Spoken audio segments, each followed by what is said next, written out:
Syederalun, Kapolda Aceh, Irjen Pol Ahmad Haidar meninjau vaksinasi di Makobrimob Batalion C Pelopor di Nagan Raya, Kamis 24 Maret 2022. Kapolda ikut memberikan paket sembako kepada siswa dan warga yang ikut dalam vaksinasi tersebut.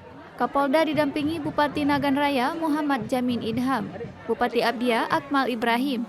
Para pejabat di Aceh Barat dan Aceh Selatan ikut menanami pohon di Makobrimob yang baru diresmikan setelah pindah dari Aceh Selatan. Ahmad Haidar mengatakan vaksinasi di Aceh sudah jauh meningkat.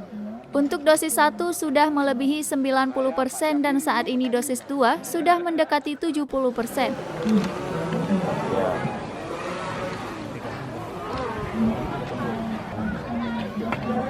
Vaksinasi sebagai upaya pencegahan dan meningkatkan imun tubuh dari COVID-19. Dari Nagan Raya, Rizwan, Serambi On TV.